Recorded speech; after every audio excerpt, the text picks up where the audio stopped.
Hello, so I'm here to do my book talk on Crown of Midnight by Sarah J Maas, the sequel to Throne of Glass by Sarah J Maas. I do have a review of Throne of Glass on my channel, which you will probably be able to find if you just go onto my channel, because I am far too lazy to link it. There is a lovely long non-spoiler section there for those of you who are yet to read this series, which as I believe is not that many because this is insanely popular. First off, we have to address a very important issue of Chaol versus Dorian. I said in my Throne of Glass book talk, if you watched that I was Team Dorian, and now I understand that a lot of people were converted by Crown of Midnight to the dark side of Team Chaol, and I can assure you now, I was not one of those people. Chaol isn't funny. He's described as handsome, but in a book character, that's not really going to do much for you because you can't see him, there are no pictures. Their relationship, it just doesn't excite me, it doesn't make me feel the feels, and Chaol in general just bores me. I don't think he's a great character. There's just not much to him, other than he's kind of noble and doesn't like his dad, but I think we've all seen that before. Dorian, however, is wonderful. He's funny and he's kind and down to earth and open-minded and understanding, and I just love him, and I think he's a really underrated character. I feel like I'm of a minority when I say that I'm Team Dorian. So Celaena being Fae was not a huge shock to me. Because, right, the same thing happened to me with Twilight. Before I saw the first Twilight film, I did eventually read the books, but the first film was already out by the time I had. I assumed that Bella was a vampire because I'd heard Twilight was about vampires, and Kristen Stewart is so pale like myself. I assumed she was a vampire. And then it's like, I assumed the same thing with the Throne of Glass series. When I heard that it was about Fae, and I saw Celaena on the cover, there's just something about her appearance that makes her, to me, look very Fae. So before I read the books, I assumed she was. And then of course in Throne of Glass we have that scene where she's travelling to Adelan with Chaol, and she talks about how beyond this forest or whatever, there's like a family of Fae.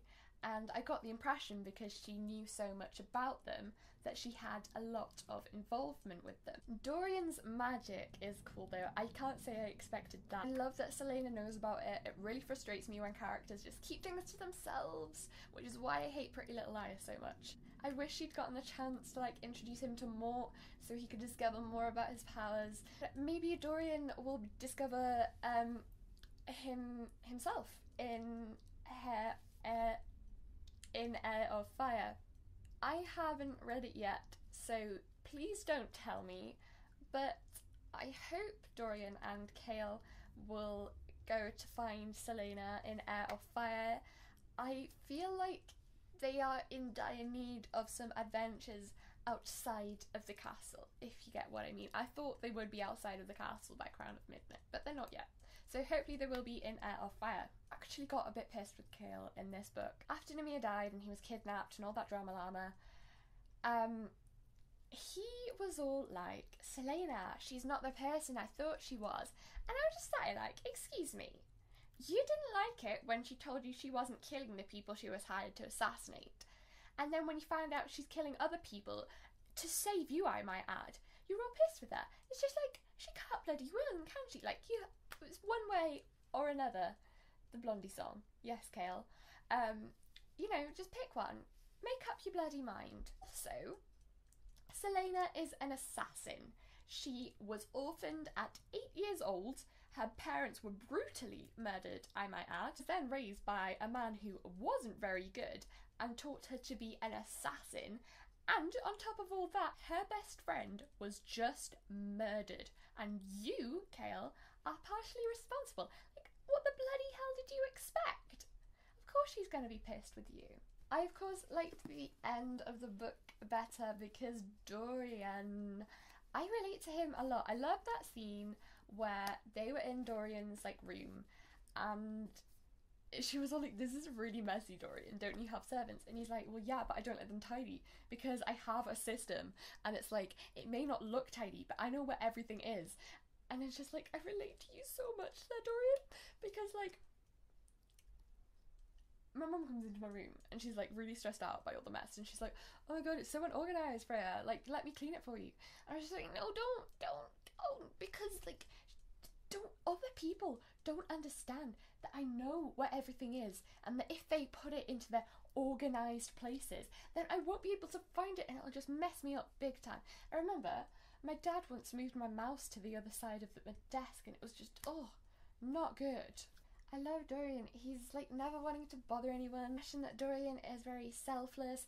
He really wants to make everyone else happy, and I think it's quite nice though that throughout the book he wasn't so much pining over Celaena, because I feel like he's a strong character, and although I do want them to be together, I still want their individual characters to be strong, awesome characters. So Celaena is the rightful heir to Drezen and has known this all along. So it's not one of those like typical YA reveals where you are like, I feel like you would have known that about yourself. So she knew it all along, and it's weird because we hear from her POV like a lot, and she just sort of not told us about it. I feel weird about that, and it makes sense, but at the same time it's like, why has that never come up before? Because I know it's third person narrative, but it's like friendly third person, if you get me. So I'm guessing that Celaena has every intention of claiming her throne and using said position to keep her promise to Nymeia. It also gives me hope for Solorian, because she said an assassin and a prince couldn't be together, it wasn't appropriate, but I don't see anything wrong with a prince and a princess from two different kingdoms marrying, you know, to like unite the kingdoms and prevent war. So for this review, thank you so much for watching, goodbye.